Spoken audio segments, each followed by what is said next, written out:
સુરત શહેરમાં કાયદો અને વ્યવસ્થા જળવાઈ રહે તે માટે સુરત ક્રાઇમ બ્રાન્ચ પોલીસે ઉધના વિસ્તારમાં મોટી કાર્યવાહી હાથ ધરી છે। રાઉન્ડ ધ ક્લોક કોમ્બિંગ અને સરપ્રાઇઝ ચેકિંગ દરમિયાન પોલીસે એક એવા આરોપીને પકડી પાડ્યો છે જે છેલ્લા 9 વર્ષથી વોન્ટેડ હતો।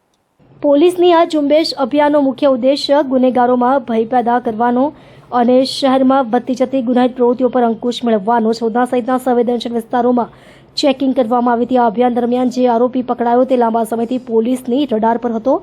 તેણે વિવિધ ગુનાઓમાં પોતાની સંડોવણી હોવા છતાં સતત પોલીસની પકડ બહાર રહીને ગુનાહિત પ્રવૃત્તિઓ કરી હોવાનું પ્રાથમિક તારણ છે। ક્રાઇમ બ્રાન્ચના અધિકારીએ જણાવ્યું કે શહેરમાં કાયદાનું શાસન જળવાઈ રહે તે અમારી પ્રાથમિકતા છે। આ કોમ્બિંગ ઓપરેશન આગામી દિવસોમાં પણ ચાલુ રહેશે। જે પણ ગુનેગાર કાયદાની પકડ બહાર છે તે ભલે ગમે તેટલા વર્ષોથી ફરાર હોય તેને કડકથી કડક સજા અપાવવામાં આવશે। પોલીસની આ કાર્યવાહીથી ઉધના અને આસપાસના વિસ્તારના લોકોમાં રાહતનો માહોલ છે। લોકોએ પોલીસના આ પ્રયાસોની પ્રશંસા કરી છે અને આવી કાર્યવાહી નિયમિત રીતે થતી રહે તેવી માંગ કરી છે।